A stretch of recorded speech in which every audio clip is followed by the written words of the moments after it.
Recife está chocada com a morte do garoto Miguel, de 5 anos, que caiu do 9º andar de um apartamento de luxo no bairro de São José.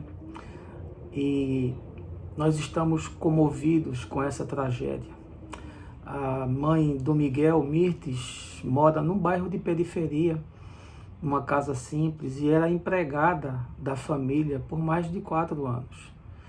No dia do ocorrido, ela desceu para passear com a cadela da família, enquanto a criança ficou com a patroa embaixo no prédio.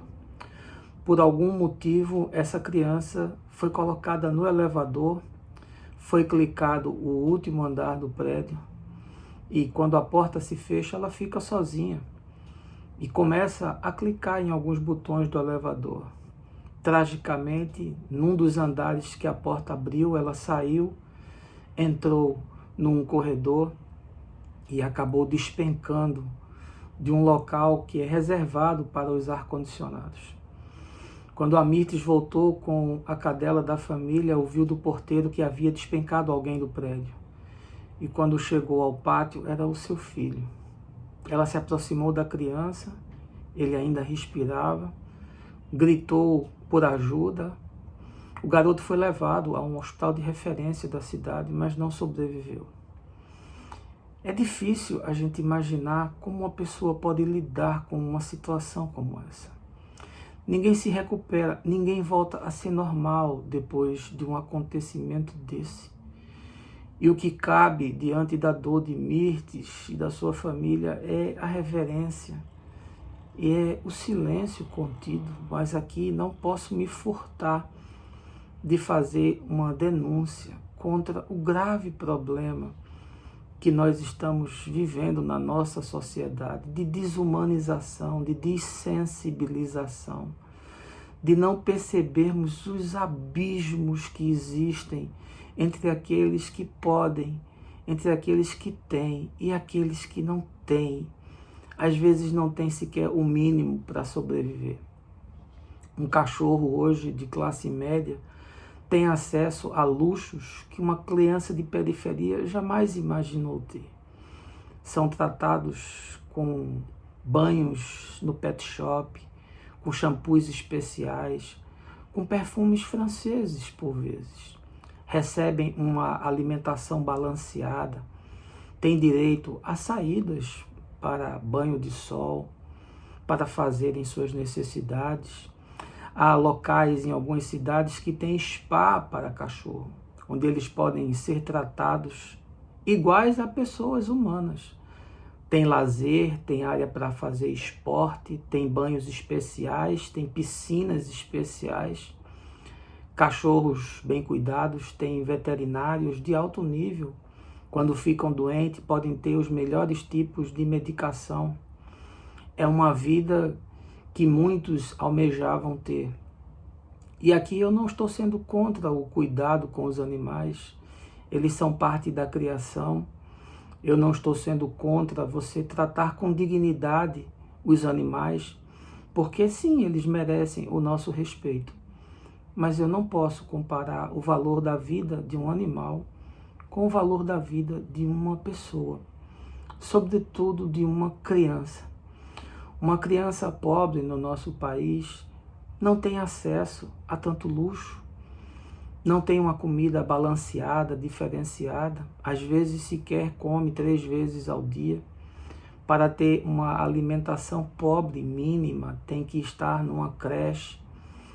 Crianças de periferia não têm um spa para frequentar, não têm lugares para brincar, moram nas ruelas apertadas dos morros, se espremem nas favelas. A brincadeira é no meio da rua, é junto de lixão, e assim eles são cooptados para virarem aviãozinho de traficante. Muito novos viram estatística e morrem, são tragicamente ceifados pelo crime. Dificilmente uma criança de periferia tem uma chance numa boa escola. O Brasil, diferente da Índia, não tem um sistema de castas, mas nós temos um sistema de castas informal. É muito difícil uma pessoa nascer num lar pobre e conseguir ser bem-sucedido na vida. Porque lhe faltam as condições mínimas de sobrevivência e de competitividade. Não tem acesso ao que o rico tem. Agora, com essa pandemia, o governo de São Paulo tem parte das suas escolas com aulas remotas, com acesso à internet, com tablets, mas a esmagadora maioria das cidades brasileiras não possui isso. O filho do pobre, caso o Enem não seja adiado, não tem condições de competir com o filho do rico. Essas crianças são quase que teleguiadas para não darem certo. E nós, como sociedade, estamos apoiando essas coisas. Há um episódio na Escritura em que Jesus está andando na região de Tiro e Sidom com os seus discípulos. Era uma região cananeia e ali habitavam os gentios, ou seja, os não-judeus, aqueles que não praticavam a religião de Israel e, portanto, eram considerados pagãos. Enquanto eles estavam no caminho, uma mulher se aproxima do grupo, gritando: "Filho de Davi, tem misericórdia da minha filha que está possessa."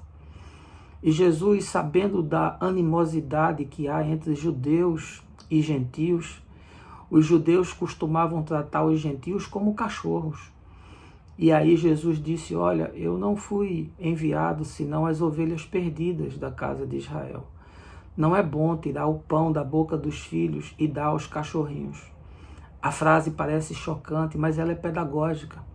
E os discípulos, diante da importunação da mulher, disseram: "Mestre, despede logo essa mulher, para que ela deixe de nos incomodar." E aí a mulher se ajoelha aos pés de Jesus e o adora e diz: "Eu sei, Senhor, mas até os cachorrinhos comem das migalhas que caem da mesa do seu Senhor." E aí Jesus a olha e se apieda e diz: "Mulher, grande é a tua fé. Vai e se faça conforme a tua vontade."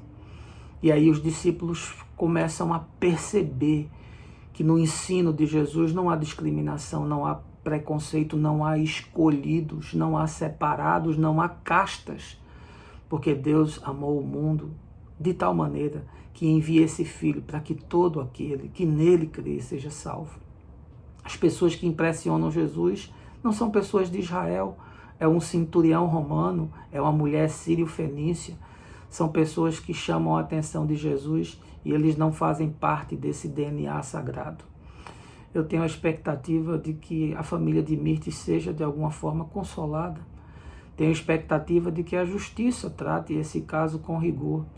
E quero também me apiedar desse patrão e dessa patroa, que aqui eu me reservo ao direito de não citar o nome, para que eles utilizem essa experiência trágica para repensar a vida e que eles utilizem esse momento de dor dessa família enlutada para rever a forma como estão vivendo. Vamos conversando por aqui, de encontro em encontro, a mente abre, o coração expande e o mais eu vou te falando no caminho.